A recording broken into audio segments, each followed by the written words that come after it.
فتنے دجال وہ سب سے بڑا فتنہ ہے جس کا ذکر نبی کریم صلی اللہ علیہ وسلم نے بار بار فرمایا۔ یہ ایسا فتنہ ہوگا جو انسان کی عقل، ایمان، آنکھوں اور دلوں کو دھوکے میں ڈال دے گا۔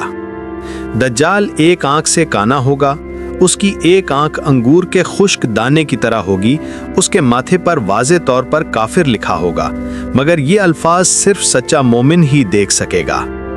وہ دنیا میں خدا ہونے کا دعویٰ کرے گا اور لوگوں کو دھوکہ دینے کے لیے عجیب و غریب طاقتیں دکھائے گا۔ وہ آسمان کو حکم دے گا تو بارش برسے گی، زمین کو حکم دے گا تو خزانے نکل آئیں گے۔ جو اس کا انکار کرے گا وہ فقر و فاقہ میں مبتلا کر دیا جائے گا، اور جو اس پر ایمان لائے گا اسے دولت، رزق اور طاقت دی جائے گی۔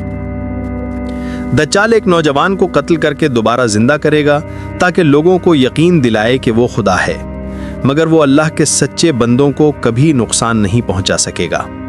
وہ پوری دنیا میں فساد پھیلائے گا سوائے 2 شہروں کے، مکہ اور مدینہ، جہاں فرشتے پہرا دیں گے اور دجال داخل نہیں ہو سکے گا۔ اسی دوران حضرت عیسیٰ علیہ السلام آسمان سے نزول فرمائیں گے۔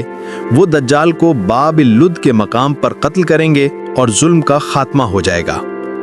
نبی کریم صلی اللہ علیہ وسلم نے ہمیں دجال کے فتنے سے بچنے کے لیے خاص دعائیں سکھائیں اور سورہ کہف کی ابتدائی آیات پڑھنے کی تاکید فرمائی۔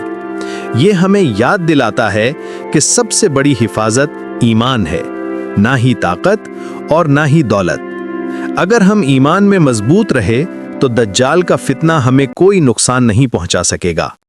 کیا ہم اس آزمائش کے لیے تیار ہیں؟